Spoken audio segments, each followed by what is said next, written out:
آپ دیکھ رہے ہیں لقمان گوجرا نیوز اور میں آپ کا دوست محمد لقمان مانی پوریا۔ ملکی طریق کا انوکھا کارنامہ، کوٹ اڈو میں شوگر مل کا بڑا کارنامہ، گنا مال گاڑیوں میں لوڈ ہو کر مل میں بیچا جانے لگا۔ ماہرین کا کہنا ہے کہ فارن کنٹری میں گنا ٹرینوں کے ذریعے ہی ملوں تک پہنچایا جاتا ہے۔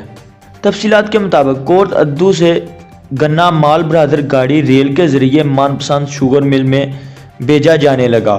ملکی طریق میں پہلی بار دریا خان مل میں گنا بھیجا جانے لگا۔ یہ طریق میں پہلی بار ایسا ممکن ہوا ہے کہ بذریعہ ٹرین گنا باہر بھیجا جائے۔ گنا من پسند افراد کی مل کو بذریعہ ٹرین بھیجا جانے لگا۔ موجودہ حکومت میں کریشنگ کے دوران چینی فی کلو 30 روپے مہنگی ہوئی۔ حکومتی احکامات کے مطابق ضلع ٹو ضلع گنے کی منتقلی بھی منع ہے، لیکن حکومتی احکامات کو ہوا میں اڑایا گیا۔